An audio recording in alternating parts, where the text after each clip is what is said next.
Hi, if this is your first time watching, welcome. My name is Shantae and I share tips on digital marketing and ways to grow businesses and bottom lines online. Thanks for joining us for this 5-part series where we break down several on-page optimizations that you can do in a day that will improve not only where you show up in search, but your chances of capturing the click-through to your website.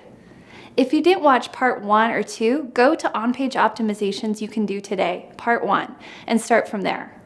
In that first video, I share a bit more about why on-page optimizations are super important in the digital landscape, and I give you the super useful tool that we'll be using to crawl your site and serve up everything in a simple Excel. If you like any of these tips, be sure to give it a thumbs up and don't forget to subscribe to the channel. I post videos every Thursday. Let's get to it. Number 3, header tags. The H1 tag is another HTML element that you can populate on your website within the content management system. It is the title of the post or page, also known as the headline. Whatever you plug into the headline field in the back end, this is how it shows up on the front end of your website.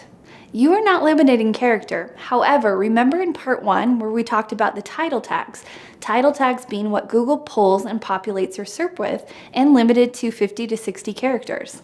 If you're missing title tags, Google will pull the first 50 to 60 characters of your H1 tag and use that to populate the SERP, which is no problem if you have a short and concise headline that reads well within the SERP.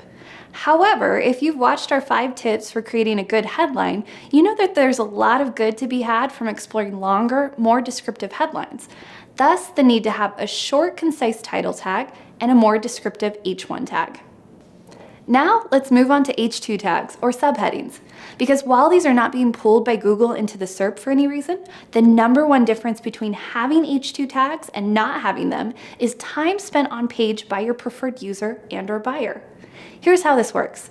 The title tag and meta description capture the user's attention within the SERP, and they click through to your website. The H1, like the headline of any article or page, if what the user is looking for, means they will begin reading the article, line by line, paragraph by paragraph, until the very last word. Just kidding. No one reads articles like that anymore. Just think of your own reading habits. Do you dedicate your full attention to reading anything in detail right away? Or do you, like 99% of us, instead scroll through the article for clues that it is, in fact, something that you want to spend more time with? H2 tags in the copy help with this.